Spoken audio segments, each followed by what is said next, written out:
Seri 10 Pedang Kayu Harum, Si Kumbang Merah, Cerita, Ho Ping Hu, Audiobook, Novel Silat, Bab 21. Dia adalah seorang wanita yang usianya sekitar 30 tahun. Pakaiannya serba indah dan mewah sehingga nampak ganjil sekali seorang wanita berpakaian seindah itu berada di dalam hutan.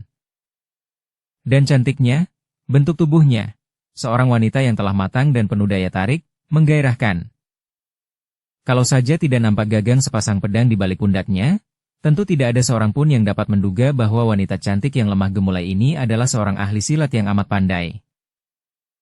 Wajah itu bulat dan kulitnya putih kemerahan, dan kecantikan itu masih ditambah dengan bedak serta pemerah pipi dan bibir. Pandang matanya amat tajam, dan kerlingnya begitu memikat sehingga akan sukar ditemukan pria yang mampu bertahan bila disambar kerling mata seperti itu. Begitu melihat wanita itu, seketika timbul rasa sayang dan suka di dalam hati Chun Sek, maka tanpa ditanya lagi otomatis hatinya sepenuhnya berpihak kepadanya. Oleh karena itu, ketika melihat wanita itu agaknya ragu-ragu dan hendak menyeberang melewati jalan setapak yang mengandung ancaman maut itu, tanpa disadarinya sendiri dia lalu berseru. "Hati-hati, Nona, jangan lewat jalan itu, tanah dan semak-semaknya sudah ditaburi racun jahat." Tiba-tiba saja wanita itu meloncat ke samping, tinggi sekali dan bagaikan seekor burung terbang, tubuhnya sudah melayang lantas hinggap di atas cabang pohon, terus diayunnya tubuhnya itu hingga melayang ke atas lagi, lalu hinggap lagi di cabang lain dan demikian seterusnya sehingga dalam waktu beberapa detik saja dia sudah hinggap di atas cabang pohon di depan Chun Sek. Chun Sek memandang terbelalak kagum bukan main. Kiranya wanita itu bukan saja cantik manis, akan tetapi juga memiliki ginkang yang demikian hebatnya hingga nampak bagai seekor burung yang sangat indah, yang kini berdiri di atas cabang sambil memandang kepadanya dengan sinar matanya yang jeli indah dan mulutnya yang tersenyum manis. "Siapakah engkau dan mengapa engkau memperingatkan aku tentang bahaya racun itu?" Wah, bukan hanya wajahnya cantik tubuhnya menggairahkan, sinar mata dan senyumnya memikat, juga suaranya amat merdu. Tanpa menyembunyikan kekaguman pada pandang matanya, Chun Sek menjawab sambil tersenyum. "Tadinya aku memang hanya menjadi penonton, tak ingin mencampuri urusan orang lain yang tidak ada sangkut pautnya dengan aku. Akan tetapi, melihat engkau yang begini cantik jelita terancam bahaya maut yang demikian mengerikan, aku merasa tidak tega sehingga tanpa kusadari aku sudah berteriak memberi peringatan." Di dalam hatinya dia masih merasa heran mengapa yang muncul seorang wanita yang demikian cantiknya. Bukankah yang dinanti oleh orang-orang di bawah itu adalah seorang iblis betina? Kini 28 orang itu sudah bermunculan dari tempat persembunyian mereka dan mereka telah siap dengan senjata di tangan. Terdengar raksasa brewok tadi berteriak sambil mengacungkan golok besarnya ke arah pohon. "Iblis betina, turunlah, mari kita membuat perhitungan." "Toksimoli, iblis betina berhati racun, bersiaplah engkau untuk menebus nyawa Sute Yaukuan." Orang pertama dari Kuisan Sukiyamo juga berteriak sambil menudingkan pedangnya ke arah wanita yang masih di atas cabang pohon itu. Kini Chun Sek semakin kaget, kiranya benar wanita ini yang disebut iblis betina. Wah, bagi dia, wanita ini lebih pantas disebut bidadari kahyangan. Semua penilaian melahirkan pendapat yang palsu, karena penilaian selalu didasari pada perhitungan untung rugi si penilai. Bila mana yang dinilai itu menguntungkan, dan berarti menyenangkan, tentu dinilainya baik, sebaliknya jika merugikan atau tak menyenangkan, maka akan dinilainya buruk. Para anggota Hektopang telah dirugikan oleh Toksimoli, banyak anggotanya yang tewas di tangan wanita itu, maka tentu saja menganggap wanita itu jahat sekali. Bahkan kecantikan wanita itu tidak lagi menarik karena telah timbul kebencian dan dendam dalam hati mereka. Seperti itu pula lah perasaan 3 orang di antara Kuisan Sukiyamo yang menaruh dendam karena sute mereka tewas di tangan wanita itu. Akan tetapi sebaliknya, Chun Sek sama sekali tidak pernah merasa dirugikan oleh wanita itu, dan ketika melihat kecantikan wanita itu, dia menilainya sebagai seorang wanita yang menarik dan patut dibela. Orang seperti Chun Sek ini tentu saja hanya menilai seseorang hanya dari kulitnya. Dia lupa bahwa kecantikan hanya setipis kulitnya, hanya merupakan pembungkus belaka, pembungkus tengkorak dan rangka yang sama pada setiap orang manusia. Memang sungguh sayang sekali. Pada umumnya kita lebih senang memperhatikan dan memperindah badan daripada batin kita. Kita mencuci badan kita setiap hari, 2-3 kali, akan tetapi ingatkah kita untuk mencuci batin kita? Mencuci batin berarti ingat pada Tuhan dan menyerah dengan seluruh pemasrahan, karena hanya kekuasaan Tuhan saja yang akan mampu membersihkan batin kita yang dipenuhi kekotoran. Tentu saja Chun Sek tidak tahu siapa sebenarnya wanita cantik itu. Kalau dia sudah benar-benar mengenalnya, maka dia akan semakin terkejut. Wanita ini bernama Ji Sun Bee, yang di dunia Kang Ou terkenal dengan julukan Toksi Molly. Dari julukan ini saja sudah bisa diketahui bahwa dia adalah seorang wanita yang hatinya beracun, berarti memiliki watak yang amat jahat. Dia pernah menjadi murid juga kekasih dari mendiang Min Samoko, seorang datuk sesat yang pernah menjadi tokoh Pek Lian Kao. Toksi Molly Ji Sun Bee ini mewarisi ilmu-ilmu yang dahsyat dari gurunya, dan selain lihai dan cantik manis, juga dia mempunyai suatu penyakit, yaitu gila laki-laki. Dia seorang penjahat cabul yang selalu timbul birahinya ketika melihat seorang pria muda yang tampan dan ganteng. Oleh karena itu, begitu melihat Chun Sek yang tinggi tegap dan tampan, tentu saja seketika hatinya tertarik sekali. Apalagi begitu berjumpa pemuda itu sudah berpihak kepadanya dan berusaha menyelamatkannya dari ancaman bahaya. Kurang lebih 1 tahun yang lalu, Ji Sun Bee bersama mendiang gurunya, Min San Moko, membantu gerakan pemberontakan yang dipimpin oleh mendiang Lam Hai Giamlo serta seorang bangsawan Birma yang bernama Kulana. Akan tetapi pemberontakan itu berhasil dihancurkan oleh pasukan Menteri Chang Kucheng yang dibantu oleh para pendekar gagah perkasa. Hampir semua tokoh pemberontak tewas. Hanya ada beberapa orang saja yang berhasil menyelamatkan diri, di antaranya termasuk Toksi Molly Li Sun Bee. Ketika terjadi pertempuran, Ji Sun Bee bertanding melawan Chia Kui Hong, putri ketua Chin Ling Pai yang sudah digembleng oleh pendekar sadis dan istrinya, yaitu kakek neneknya sendiri. Ji Sun Bee terdesak hebat dan pada saat terakhir dia dapat membuang dirinya ke bawah tebing. Kui Hong mengira bahwa Ji Sun Bee yang jahat tentu tewas karena tebing itu amat curam. Akan tetapi ternyata tidak. Ji Sun Bee sudah memperhitungkan ketika dia melempar diri ke bawah tebing itu. Dia maklum benar bahwa di bawah tebing, tepat di bawah dia melempar tubuh, terdapat sebuah danau kecil yang dalam. Karena itu, ketika dia sampai di bawah, bukan batu atau tanah yang menerima tubuhnya, melainkan air. Biarpun dia hampir saja pingsan ketika terbanting ke air danau, namun dia dapat menyelamatkan dirinya dan tidak tewas. Toksi Molly Ji Sun Bee kemudian melarikan diri dan bersembunyi sampai berbulan-bulan, takut kalau-kalau ada pengejaran dari para pendekar. Dan di dalam perantauannya sambil sembunyi-sembunyi ini, Ji Sun Bee bertemu dengan seorang pria muda yang membuatnya girang bukan main. Siapakah pria muda itu? Dia bukan lain adalah Sim Ki Leong, seorang di antara para pembantu utama dalam pemberontakan yang dipimpin Lam Hai Giamlo itu. Pemuda itu adalah salah seorang di antara mereka yang berhasil menyelamatkan diri dan pemuda itu amat lihainya. Bahkan tingkat kepandaiannya lebih lihai dari Ji Sun Bee sendiri. Dan yang lebih dari segalanya, pemuda itu adalah bekas kekasih atau seorang di antara para kekasih wanita cabul itu. Ketika dua orang bekas rekan dan kekasih itu saling berjumpa, tentu saja mereka merasa gembira bukan main. Bukan saja gembira dalam melepas kerinduan masing-masing, akan tetapi terutama sekali gembira karena mereka kini merasa lebih kuat. Dengan kerjasama di antara mereka tentu saja mereka merasa kuat dan mampu melakukan hal-hal besar. Sim Ki Leong adalah seorang pemuda berusia 22 tahun yang berwajah tampan dan sikapnya halus lagi sopan. Dia sesungguhnya putra dari mendiang Sim Tian Bu, seorang tokoh sesat yang tewas di tangan suhengnya sendiri, yaitu Siang Koan Cikang. Sim Ki Leong yang cerdik ini kemudian berhasil menyusup ke Pulau Teratai Merah. Karena dia memang pandai mengambil sikap, dia pun berhasil menarik perhatian pendekar sadis dan istrinya yang berkenan mengambil dia sebagai murid. Sebagai murid terkasih dari pendekar sadis dan istrinya, tentu saja Sim Ki Leong menjadi lihai bukan main. Akan tetapi, pada saat Chia Kui Hong berkunjung ke rumah kakek dan neneknya di Pulau Teratai Merah, Sim Ki Leong yang tergila-gila kepada Kui Hong itu seperti membuka kedok sendiri. Maka dia pun kemudian melarikan diri, minggat dari Pulau Teratai Merah sambil membawa pedang pusaka pulau itu, yaitu pedang pusaka Gin Hua Kiam.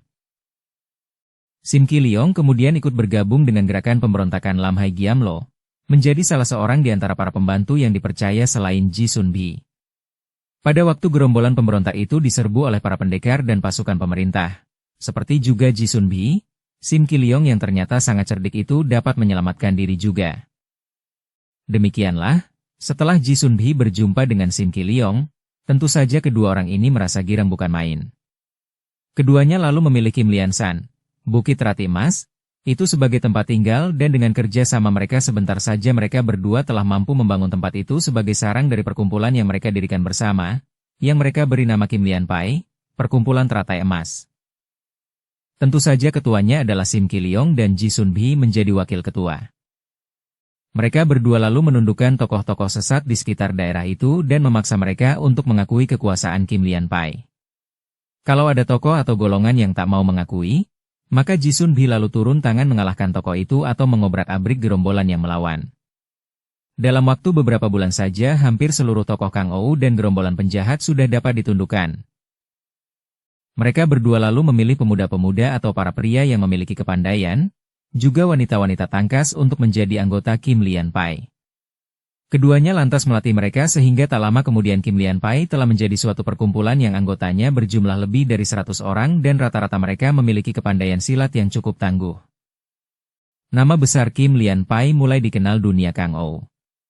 Kelompok-kelompok yang sudah mengakui kekuasaan Kim Lian Pai tentu saja mulai menyumbangkan hasil kekayaan atau kejahatan mereka kepada perkumpulan baru itu. Baik Sim Ki Leong maupun Ji Suri Bi tidak mempunyai niat untuk mengulangi apa yang dilakukan oleh gerombolan yang dipimpin Lam Hai Giamlo.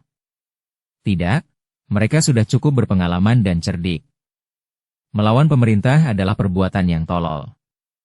Kekuatan pemerintah tidak mungkin dapat dilawan. Mereka hanya ingin mendirikan perkumpulan yang kuat dan berkuasa karena dari dunia Kang Ou mereka dapat mengharapkan sumbangan yang akan membuat perkumpulan mereka cukup kuat untuk hidup mewah. Selain itu, kalau mereka kuat, para pendekar juga tidak akan berani mengganggu mereka. Di samping itu semua, Sim Ki Leong yang menjadi ketua Kim Lian Pai juga memiliki suatu cita-cita, yaitu membalaskan dendam sakit hatinya kepada pendekar Siang Koan Cikang yang telah membunuh ayahnya. Dengan adanya perkumpulan kuat yang dipimpinnya ini, tentu tidak akan sukar baginya untuk mencari di mana adanya musuh besar itu. Di samping memupuk kekuatan untuk perkumpulannya, Sim Ki Leong dan Ji Sun Bi tidak menghentikan kesenangan mereka. Dua orang ini memang cocok sekali. Mereka memiliki kesukaan yang sama, yaitu bila Sim Ki Leong tiada bosannya mencari gadis-gadis cantik untuk menemaninya, juga Ji Sun Bi tidak pernah merasa puas dengan pria-pria tampan yang hampir setiap hari berganti-ganti melayaninya. Hampir semua anggota Kim Lian Pai yang bertubuh kekar dan berwajah tampan pernah dikeram di dalam kamar wakil ketua yang cantik itu. Akan tetapi watak Ji Sun Bi memang pembosan. Biar di puncak itu sudah ada Sim Ki Leong dan banyak anggota perkumpulan yang pria, tapi dia masih suka berkeliaran turun dari bukit untuk melampiaskan nafsunya dengan pria-pria baru. Demikianlah, perbuatannya itulah yang mendatangkan keributan pada hari itu. Ia bertemu dengan Yao Kuan, pemuda berusia 25 tahun yang menjadi anggota termuda dari Kuisan Sukiyamo, 4 orang tokoh Kang Ou yang kenamaan. Dukung channel Novel Silat dengan subscribe, follow, like, komen dan share. Bertemu dengan pemuda yang gagah dan tampan ini, Ji Sun Bi segera merayunya. Yao Kuan dengan mudahnya jatuh ke dalam pelukan wanita cabul itu. Akan tetapi celakanya, Yao Kuan yang belum banyak pengalaman itu benar-benar jatuh cinta kepada Ji Sun Bi dan tidak ingin berpisah lagi. Bahkan dia membujuk Ji Sun Bi agar suka menjadi istrinya. Seperti biasa, setelah bermesraan dengan Yao Kuan selama beberapa hari lamanya, Ji Sun Bi mulai bosan dan sikap Yao Kuan yang rewel, yang hendak memaksanya supaya suka menjadi istri pemuda itu, telah membuat Ji Sun Bi menjadi marah. Dia menganggap pemuda itu terlalu banyak rewel sehingga akan merepotkan saja, maka dia memaki-maki dan mengusir Yao Kuan. Pemuda itu terkejut, marah dan tahu bahwa wanita itu hanya mempermainkannya. Lalu terjadilah perkelahian dan Yao Kuan melarikan diri membawa luka parah. Akhirnya dia tewas dalam rangkulan ketiga orang suhengnya sesudah menceritakan tentang toksimoli Ji Sun Bi yang menjadi wakil ketua Kim Lian Pai di puncak Kim Lian San. Bukan hanya dengan Kuisan Sukiyamo saja Ji Sun Bi menanam permusuhan. Juga dengan Hek Tok Pang, perkumpulan Hek Tok Pang ini adalah perkumpulan para nelayan. Mereka merupakan ahli-ahli racun dan dengan kepandaian itu mereka menangkap ikan, menggunakan bubuk racun yang tidak begitu keras. Akan tetapi, selain mencari ikan mereka dikenal pula sebagai penguasa pada sepanjang sungai Huangho dan dengan kekerasan sering menuntut sumbangan dari para saudagar yang perahunya lewat di tempat itu. Juga bajak-bajak sungai tunduk kepada mereka dan suka memberi bagian hasil kejahatan mereka. Mendengar tentang perkumpulan ini, Ji Sun Bi mewakili Kim Lian Pai untuk menundukkan perkumpulan itu. Namun ketuanya, Hek Tok Pang Cucu Ibhok, tidak sudi tunduk kepada seorang wanita yang mewakili sebuah perkumpulan baru. Dia membuat perlawanan dan mengerahkan anak buahnya. Dihadapi puluhan orang anggota Hek Tok Pang, tentu saja Ji Sun Bhi menjadi kewalahan. Akan tetapi ketika terjadi perkelahian, dia sempat menyebar maut di antara para anggota Hek Tok Pang. Tidak kurang dari 7 orang tewas dan banyak yang terluka. Inilah yang membuat Hek Tok Pang Chu Cui Bhok merasa sakit hati. Karena itu, dengan dibantu oleh 24 anggotanya yang pilihan, dia bergabung dengan 3 orang dari Kuisan Sukiyamo dan pada hari itu melakukan penyerbuan ke Kim Lian San. Ketika 28 orang itu mengepung pohon besar di mana Sun Bhi dan Chun Sek berada, wanita ini tersenyum sambil matanya mengerling ke arah pemuda gagah perkasa yang kini juga telah berdiri di atas cabang pohon itu. Diam-diam dia pun mengagumi tubuh yang kokoh kekar itu dan Ji Sun Bhi lalu menelan ludah seperti seekor harimau kelaparan melihat segumpal daging yang segar. Sobat yang gagah perkasa, siapakah namamu? Tanya Ji Sun Bhi dengan suara merdu. Chun Sek semakin kagum. Wanita ini memang hebat. Di bawah itu ada 28 orang lihai yang menunggu dan menantangnya, akan tetapi dia masih bersikap demikian tenang dan enak-enakan saja seakan-akan tidak ada ancaman apapun. Dia pun segera mengimbangi dan bersikap santai dan tenang. Sambil mengamati wajah cantik manis itu, dia pun menjawab sambil tersenyum ramah. Namaku Tang Chun Sek, dan siapakah engkau, Nona? Mengapa pula mereka semuanya memusuhimu? Namaku Ji Sun Bhi, jawab wanita itu sambil memperlebar senyumnya sehingga sekarang nampak deretan giginya yang putih bersih. Mereka di bawah itu adalah orang-orang tolol.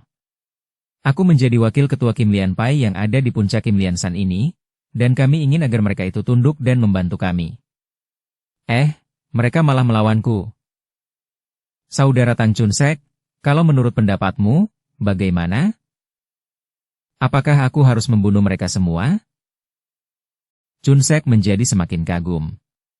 Wanita ini bukan khawatir bahkan mengatakan dapat membunuh mereka semua. Seakan-akan 28 orang di bawah itu tidak ada artinya baginya. Akan tetapi dia memikirkan pertanyaan itu dengan serius. Kalau engkau ingin menundukkan mereka, apa gunanya kalau mereka dibunuh semua? Kalahkan saja pemimpin mereka, maka yang lain-lain akan menakluk dengan sendirinya. Dia mengerutkan alis kemudian memandang ke bawah. Alangkah baiknya kalau engkau mampu menarik mereka menjadi pembantu. Mereka itu amat pandai menggunakan racun. Lihat, 10 orang yang menjadi korban itu, sungguh mengerikan. Siapakah mereka? Mereka adalah para anggota perkumpulan kami. Wah, kalau begitu maka lebih penting lagi untuk menundukkan mereka agar mereka mau membantumu sehingga kerugianmu kehilangan 10 orang anggota itu dapat ditebus. Ji Sun Bhi mengangguk-angguk. Memang pendapat pemuda ini sangat tepat. Kim Lian Pai adalah sebuah perkumpulan baru yang sedang menyusun kekuatan. Kalau Hek Tok Pang dapat ditundukkan dan membantu, berarti Kim Lian Pai akan menjadi semakin kuat. Kalau mereka semua dibunuh, tidak ada untungnya bagi Kim Lian Pai. Saudara Tang Chun Sek, tadi engkau sudah menolongku, memperingatkan aku mengenai racun.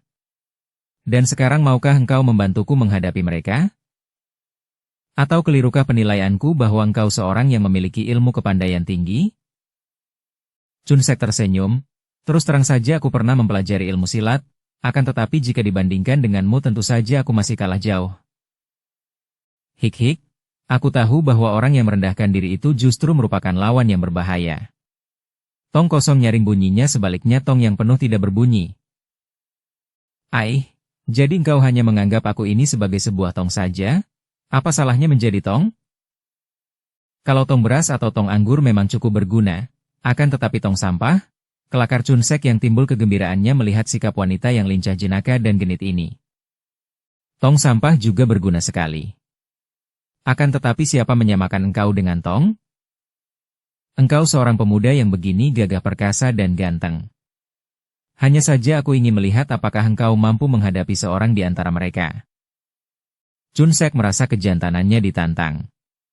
Kalau tadi dia bersikap tak peduli dan tak ingin mencampuri urusan orang lain yang tidak ada sangkut pautnya dengan dirinya, dengan mudah saja kini dia berpihak. Tentu saja dia memilih pihak wanita yang cantik menarik ini. Iblis betina, apabila engkau tidak mau turun, terpaksa kami memaksamu turun bersama antekmu itu. Terdengar lagi suara dari bawah.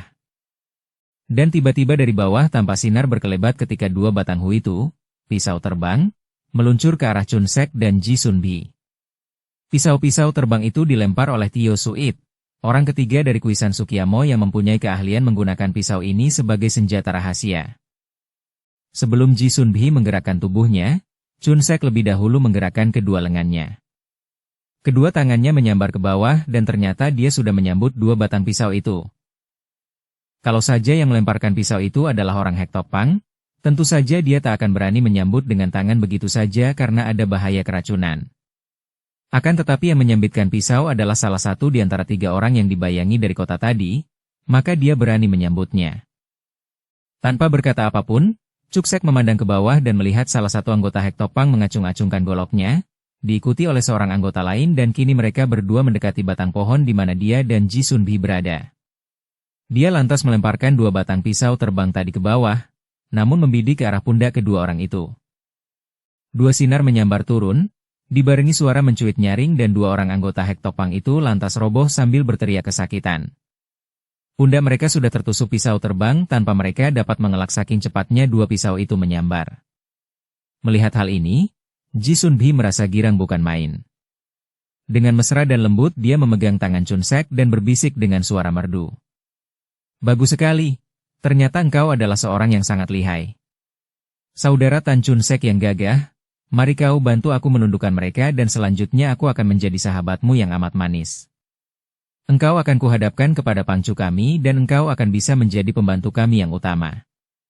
Coba kau perlihatkan kepandaianmu dan kau kalahkan ketua Hek Tok Pang itu. Chun Sek tersenyum. Memang lebih enak jika memihak wanita cantik ini daripada mereka yang berada di bawah. Lagi pula dia sendiri perlu mendapat kedudukan yang kuat untuk memulai hidup baru. Bila dia bersekutu dengan wanita yang lihai ini, agaknya bukan saja kedudukannya kuat, akan tetapi dia juga memperoleh kehangatan dan kemesraan yang tentu akan amat menyenangkan. Dia memandang ke bawah, ketua Hek Tok Pang itu memang terlihat amat menyeramkan. Seorang raksasa brewok yang kasar dan dia tahu juga amat lihai, apalagi dengan racun-racun berbahaya. Namun tentu saja dia tidak merasa takut, maka dia pun mengangguk. Baiklah, aku memang ingin sekali mencobanya.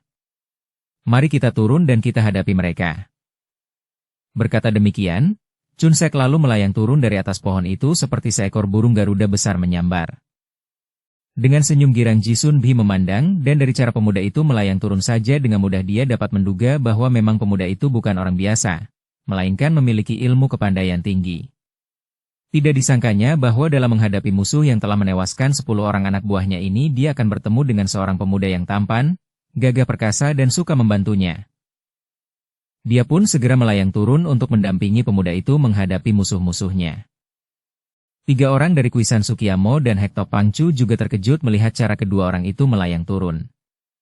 Mereka tidak tahu kalau Chun Sek adalah orang luar yang hanya kebetulan saja bertemu dengan iblis betina itu tetapi mengira bahwa Chun Sek tentu rekan dari Toksi Moli yang pandai. Sebelum mereka mengerahkan anak buah untuk mengeroyok, lebih dahulu Toksi Moji Ji Sun Bi berkata dengan nada suara mengejek. Tentu saja dia tahu kenapa orang-orang itu datang menyerbu Kim Lian San. Namun dia sengaja ingin agar Chun Sek mendengarkan percakapan mereka supaya pemuda itu tahu mengenai duduknya perkara dan bagaimana selanjutnya sikap Chun Sek. Apakah tetap ingin membantu padanya atau tidak? Ingin sekali dia mengetahuinya. Hai, kalian ini apakah orang-orang gila yang tiada hujan tiada angin berani menyerbu Kim Lian San dan telah membunuh 10 orang anggota Kim Lian Pai kami? Mendengar pertanyaan itu gerombolan orang yang tadinya sudah siap mengeroyok cepat menunda gerakan mereka. Hek Tok Pang Chu Cui Bhok yang kasar itu menggereng seperti seekor singa terluka. Matanya melotot merah dan dia lalu berteriak lantang. Toksi Moli, tak perlu engkau berpura-pura dan bertanya lagi. Engkau telah menyerbu tempat tinggal kami di lembah Huang Ho dan menewaskan banyak anak buah kami. Tetapi sekarang engkau masih bertanya lagi mengapa kami datang menyerbu. Tentu saja untuk membalas dendam dan membunuhmu. Sun Bi tersenyum lebar, manis sekali. Hek Tok Pang Chu, aku datang ke tempatmu untuk memperkenalkan Kim Lian Pai kami dan minta kepadamu agar mengakui kekuasaan kami, akan tetapi engkau malah mengerahkan orang-orangmu sehingga aku pun terpaksa turun tangan memberi hajaran. Jika aku menghendaki, pada saat itu juga aku dapat membunuh kalian semua. Akan tetapi kami dari Kim Lian Pai tak bermaksud memusuhi golongan lain, melainkan hendak mengajak kerjasama. Engkau dan orang-orangmu secara curang telah membunuh 10 orang anggota kami, biarlah hal itu sebagai imbangan kematian anak buahmu di tanganku tempo hari. Dan sekarang tentu engkau suka menyerah dan mau membantu kami. Tidak sudi, aku tidak akan menyerah sebelum orang mengalahkan aku, bentak ketua Hektopang itu. Baiklah, ada sahabatku ini, Tang Chunsek yang akan mengalahkanmu. Dan kalian ini, bukankah 3 orang dari Kuisan Sukiyamo? Ada apakah kalian juga ikut-ikutan datang menyerbu ke tempat tinggal kami? Giamsun, orang tertua dari mereka cepat melangkah maju. Mukanya merah padam dan matanya melotot. Iblis betina, kami datang untuk minta tebusan nyawa sute kami, Yao Kuan. Masihkah engkau pura-pura bertanya lagi? Ai, Yao Kuan, pemuda bodoh yang tidak tahu diuntung itu? Dia hendak memaksaku untuk menikah. Tentu saja aku tidak mau terikat dengan pernikahan tolol itu. Maka kami bertengkar, lalu berkelahi. Di dalam perkelahian itu dia kalah dan roboh tewas. Apa pula yang harus diributkan? Dia tewas dalam perkelahian yang adil dan tidak penasaran. Dan sekarang kalian bertiga datang hendak mengeroyokku? Lebih baik kalian cepat insyaf dan menyadari kesalahan sute kalian, lalu bekerja sama dengan kami dari Kim Lian Pai. Tak perlu banyak cakap lagi. Engkau atau kami yang harus mampus, bentak Giamsun marah. Aha, begitukah? Kalian hendak main keroyok? Ataukah sebaliknya kalau kita bertanding seperti orang-orang gagah? Kalau begitu biar sahabatku Tang Chunsek ini yang lebih dulu menghadapi ketua Hektopang. Hektopang Cucu Ibhok memang sudah tidak sabar mendengar percakapan antara Ji Sunbi dan Giamsun tadi. Semenjak tadi dia telah memandang kepada Chunsek dengan sepasang mata merah. Pemuda itu memang bertubuh tinggi tegap, akan tetapi selebihnya tidak mendatangkan kesan apa-apa maka dia pun memandang rendah.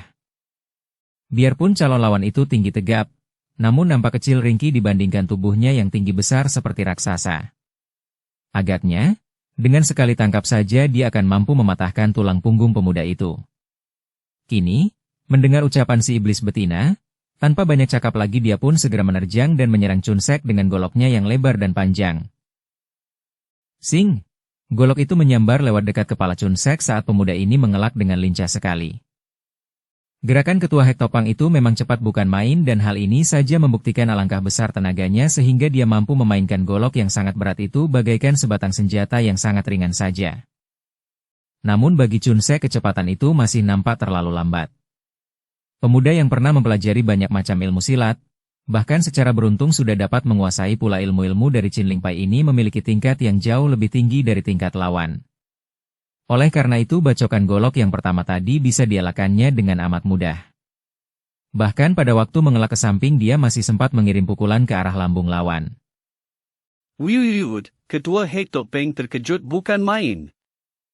Dia yang menyerang dengan goloknya, namun kini malah dia yang terancam bahaya. Pukulan itu mendatangkan angin yang sangat kuat sehingga terpaksa dia melempar tubuh ke belakang, lalu berjungkir balik dan hampir saja terpelanting jatuh. Terdengar orang bertepuk tangan. Kiranya Ji Sunbi yang bertepuk tangan memuji.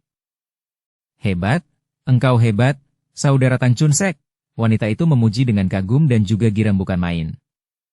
Tak disangkanya bahwa pemuda itu mempunyai ilmu kepandaian sehebat itu sehingga dalam segebrakan saja hampir dapat membuat ketua Hektopang itu roboh. Akan tetapi hal itu terjadi karena Hektopang Chu memandang rendah lawannya sehingga dia sama sekali tidak memperhatikan pertahanan diri. Kini dia marah bukan main. Akan tetapi, di samping marah dia juga penasaran dan lebih waspada karena dia mulai dapat menduga bahwa lawannya ini ternyata jauh lebih lihai daripada nampaknya. Tiba-tiba Hektopang Chu Cui Bhok mengeluarkan gerengan yang sangat dahsyat. Itulah ilmu hikang yang disalurkan melalui suara sehingga lawan yang tidak mempunyai tenaga sakti yang kuat akan dapat dilumpuhkan oleh serangan suara ini yang disebut Sai Chu Hokang, auman singa, seperti yang suka dilakukan binatang buas seperti beruang, singa, harimau, dan lain-lain.